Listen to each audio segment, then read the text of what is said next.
बिस्मिल्लाहिर्रहमानिर्रहीम। शुरू करता हूँ अल्लाह के नाम से जो बड़ा मेहरबान निहायत रहम वाला है। अस्सलामु अलैकुम व्यूवर्स, कैसे हैं आप सब? उम्मीद करता हूँ कि आप सब खैर व आफियत से होंगे।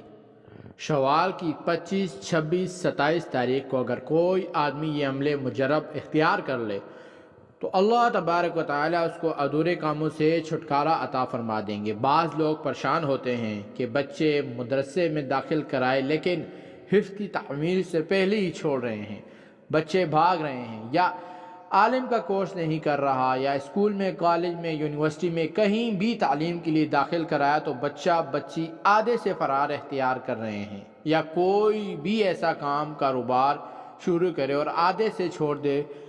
मेरे तमाम भाइयों और बहनों से गुजारिश है कि अगर आप हमारे चैनल पर नए हैं और जिन्होंने हमारे चैनल को सब्सक्राइब नहीं किया है, बराए करम आप हमारे चैनल को सब्सक्राइब कर लें और साथ में दिए गए बेल आइकन के बटन को प्रेस कर दें ताकि हमारी आने वाली नई वीडियोस की अपडेट आप तक बर वक्त पहुंच सके।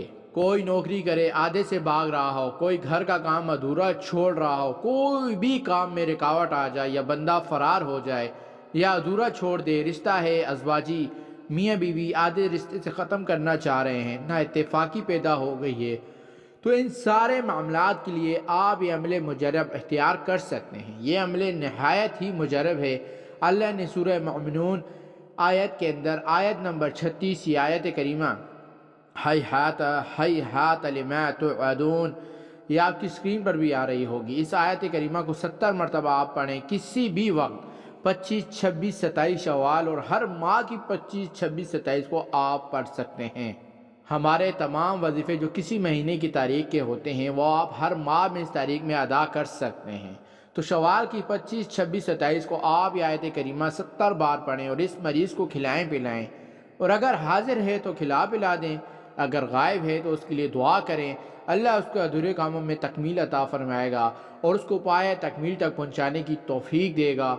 बाज़ औक़ात इंसान घर तामीर करना शुरू करते हैं या कोई कारोबार शुरू करते हैं या कोई भी ऐसा रिश्ता जिसका आगाज़ करते हैं, उससे पहले 7 बार ये आयत करीमा पढ़ लें, दुआ करें, अल्लाह तबारक व तआला उस काम को तकमील तक पहुँचाएगा, इसमें से रुकावटें दूर कर देगा। और ख़ास तौर पे लोग बड़े परेशान होते हैं कि बच्चे हिफ्ज़ छोड़ रहे हैं, 15 पारे में 16वें पारे में जाकर वो हिफ्ज़ से भाग जाते हैं, तो वो इस अमल को इख्तियार कर सकते हैं। मैट्रिक के बाद अक्सर बच्चे स्कूल से भाग जाते हैं, तालीम जारी नहीं रखते, उनको ये पिलाया जाए तो बिलखसूस तौर पे जो है इनको बहुत फ़ायदा होगा और अल्लाह फैज़ देगा। मेरी बहनों और भाइयों, ये आज का वजीफ़ा था। उम्मीद करता हूँ कि आपको हमारी आज की वीडियो ज़रूर पसंद आई होगी। अगर आपको हमारी आज की वीडियो पसंद आई है तो वीडियो को लाइक ज़रूर कीजिएगा, कमेंट सेक्शन में अपनी राय का इजहार कीजिएगा और वीडियो को अपने दोस्तों और फैमिली मेम्बर के साथ ज़रूर शेयर कीजिएगा। अपने व्हाट्सएप, फेसबुक आईडी पर शेयर कीजिएगा। क्या पता इस वजीफ़े को किसी की ज़रूरत हो, जिसकी ज़रूरत होगी उस तक ये वजीफ़ा पहुंच जाएगा। आपके एक शेयर करने से फिर मिलते हैं एक नए वजीफ़े के साथ, एक नई वीडियो के साथ। तब तक के लिए दीजिएगा इजाज़त। खुदा हाफिज़।